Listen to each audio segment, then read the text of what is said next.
Inside the Kraxian dreadnought, the environment is calibrated to half of Earth's standard gravity. This 0.5G world has shaped the Kraxians into towering, 2-meter figures with elongated limbs. However, this evolutionary path resulted in a brittle skeletal structure and minimal muscle mass, as their bodies never had to fight a significant gravitational pull. In the center of the ship's arena, a kidnapped human ballet troupe sits surrounded by captors. The dancers appear fragile to the pirates, wearing thin, form-fitting stage costumes. Lyra, the lead dancer, stands at the front, her golden hair catching the harsh, artificial lights of the bay. Human physiology is a high-density biological engine. While a Kraxian's bones are porous and light, human bone density is reinforced by the constant 1G pressure of Earth. This creates a foundation for thick, explosive muscle fibers, capable of generating massive force even in high-resistance environments. Warlord Zorgon views the humans' smooth skin and lack of armor as biological inferiority. Believing they are harmless curiosities, he strikes his laser whip against the floor and commands them to dance for the amusement of his crew. Zorgon has mistaken aesthetic grace for physical weakness. On a Deathworld like Earth, evolution does not waste energy on decoration. Every curve of a human's physique is a byproduct of the power required to remain upright in a heavy gravity well. An elite dancer's legs act as biological torsion springs.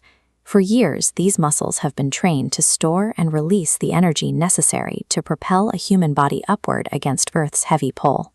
Lyra pushes off the metal floor with a 1G calibrated burst of power. In the 0.5G environment, this force results in a 10-meter vertical launch. She ascends toward the ceiling with a velocity that the pirate's low-gravity reflexes cannot track.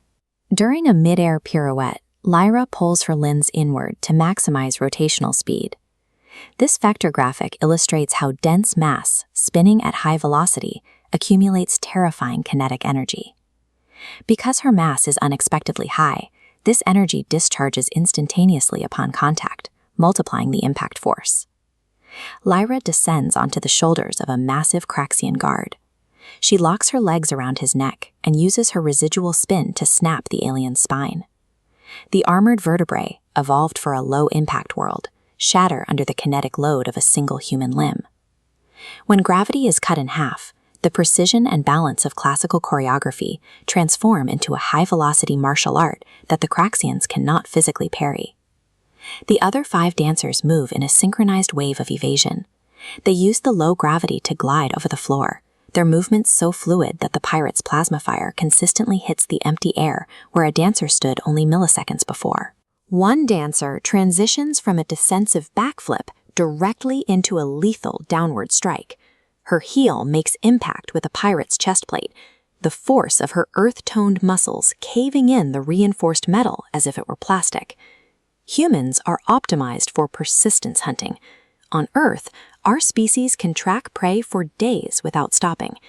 In a 0.5G environment, the physical effort required to move is so low that these dancers can fight at maximum intensity without their heart rates ever entering a fatigue zone. The pirates are gripped by a new kind of terror. They realize the humans are killing them with serene, focused smiles. There is no sign of the frantic adrenaline or heavy breathing associated with Kraxian combat, only a calm, emotional detachment. The dancers maintain their artistic form throughout the slaughter. They neutralize the mercenary crew with the same poise they would use in a world-class performance, completing the counterattack without a single drop of sweat or a broken line of posture. Warlord Zorgon flees. He abandons his post and sprints toward the command bridge, hoping the heavy bulkheads of the ship's corridors will provide a barrier against the golden-haired predators behind him. Lyra follows him into the hallway. While Zorgon's thin legs struggle to find purchase for a fast sprint, Lyra uses the walls to her advantage. She rebounds off the metallic surfaces in long, silent arcs, her 1G muscle memory allowing her to close the gap at twice the speed of the fleeing warlord. She overtakes him in seconds, landing softly in his path. As Zorgon lunges, Lyra executes a hyper-flexible heel kick that strikes him squarely in the throat. The warlord collapses, incapacitated by the simple, effortless extension of a human leg. Galactic patrol officers arrive to find the command bridge transformed into a gallery. The dancers are posed aesthetically among the debris and broken pirates, looking more like statues from a museum than combatants. Not one of them bears a bruise or a scratch. High gravity does more than just build hardy survivors. It creates biological weapons that appear as art. Earth's angels do not rely on magic to dominate the low-gravity reaches of the galaxy. They rely on the crushing weight of their own.